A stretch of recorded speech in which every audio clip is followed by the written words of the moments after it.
So hello everybody. Today we are going to do consumption function, and before going through the chapter, one thing I want to say you that thank you everybody for your support that you have given me for the first video which I have posted on YouTube. This was my first time, and hope you have liked the video, and please do like and subscribe for more updates so that you won't face problems for your exams.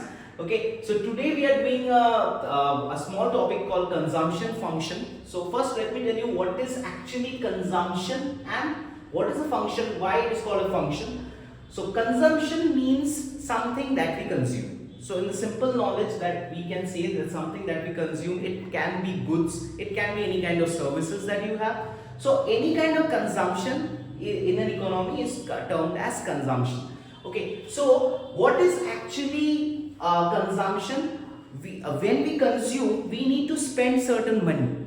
Okay, we cannot consume anything for free, as you all know. So we need to spend something called money for a particular consumption. So what is that money called, or what is an expenses? What is that expenses called that we spend on consumption? So the expenses, the amount of money spent by the people on the purchase of goods and services in order to satisfy their wants is called consumption expenditure. So in the last video also I told you regarding what is consumption expenditure. Consumption expenditure means the expenditure that we do for the consumption of goods and services in terms of money. Okay, so normally we don't have a barter system right now, so we use money as an intermediate so that we can actually spend on the consumption of goods and services. So we purchase goods and services, we use goods and services. For that we need to spend certain money. So that spending of money is called consumption expenditure. So it's an expenses that we are doing for consumption of goods and services. Now, what does this depends on? This is the main, the function, the total consumption function depends on that. What does the consumption expenditure depends on? What is actually the consumption expenditure and what does the consumption expenditure depends on? So you can directly see the consumption expenditure depends on the money you have in your pocket. Okay, means your income. So consumption expenditure totally depends on the income that you have. If your income is more, then your consumptions will be more. If your income is less, then your consumption will be less. Okay, so now why it is called a function? Because as it is depending totally on income, so once you can see the consumption function expenditure is totally depending on income, so it becomes the function of income. So we can say the relation between consumption and income is called the consumption function. So here we got the definition of consumption function. What is consumption function? So the relation between consumption and income. So we highlight this point. The relation between consumption and income is called the consumption function. So we can denote it with the function. So we can denote it like C is equals to the consumption that we have, and it is a function. It is a function because it is totally dealing with income. So it becomes a function of income. So we can say C is equals to the function of income. So consumption and income are both dependent on each other, and their relationship is called the consumption function. Now a very interesting thing comes up. Okay, if we think about our normal life, our psychology, okay, one thing we need to know that consumption never stops. Consumption is always there. If we don't consume, we will not survive. Okay, so there was a very important economist who said, his name was Keynes. Okay, he said that according to his psychological law, he believes that the consumption does not increase at the rate income increase. So if you see that if you are consuming, it will not depend totally on the rate of income increase. Suppose your consumption will not increase with the rate that your income is increasing. Suppose, let me give you an example. Okay, suppose if you are consuming 500 when your income is 30. Okay, suppose you are getting a 500 consumption when your income is 30. and suppose your income increased to 70, oh, okay, your consumption will increase. Okay, it will increase, let's take it 700.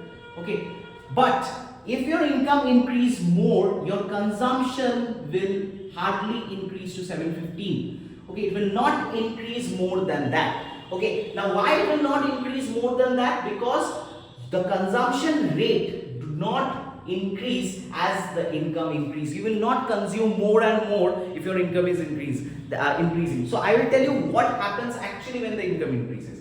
Okay, now let's go to the graphical representation of the thing. Okay, the consumption function. So if you can see that this line, the 45-degree line, denotes the income, and this line denotes consumption. Okay, now if you see that they both match in a particular line, that is called, they both match, they both intersect in a particular point, which is we denote as a break-even point. Now why it is called a break-even point? Okay, now let me tell you, all the things that comes below the break-even point means that you are doing a negative consumption, and all the lines that go above the break-even point, you are doing a positive consumption. Now I will tell you what is the difference between positive and negative consumption. Now if you see the relation between consumption and income in this particular graph, what is actually the analysis of a particular graph? If you see, y is equals to, when your income is 0, suppose your income is over here, it's 0. Okay, your income is over here, it's 0. The consumption is in the minimum level. So that is the time when your consumption is minimum. It will never stop. It is in the minimum level because you tend to consume. You have to consume for your survival. So when y is equals to 0, consumption is in the minimum level. So it's in the total minimum level. Next, when y increases, as you see the y is increasing, your consumption is also increasing. You can see y is increasing, your consumption is also increasing. Okay, when y is increasing over the line, then the consumption is also increasing. So we can see the next derivation, that is y. When y increase, consumption also increase. When they meet is the time when y and will be equals, c will be equals to y. Okay, when your consumption and your income will be same, when your consumption and your income will be same, means whatever you are consuming and your income is the same as that, in the same rate. But what really happens when you go beyond this point? Okay, what really happens is when you go beyond this point, you will see that the y is increasing, but consumption is lagging behind y. Now why it is lagging behind y, and why there is, what is this S plus? S plus is actually called saving. Now what really happens, if you see human psychology, what really happens is when we tend to consume, when our income increases and when we tend to consume more and more, at some point of time our consumption stops. Okay, because we know our consumption is limited, but your income is unlimited, it can go beyond. So if your income goes beyond, that time we have a tendency to save. So if C is lagging beyond Y, we have the tendency to SS, means saving. So means that's the time when we do saving. So that's the reason this is the time when you have negative saving, because your consumption is in the minimum level. But when you go above the break-even point, your savings comes to the positive level and it becomes your positive savings. So we have a tendency to save when we go beyond our income. So sorry, when we go beyond our consumption. Okay, so that's the time when people tend to save, and that's the time when people does not have that ample amount of money to save. So this is what consumption function are all about. Consumption function is actually the relationship between consumption and income, as we have gone through, and we have found that consumption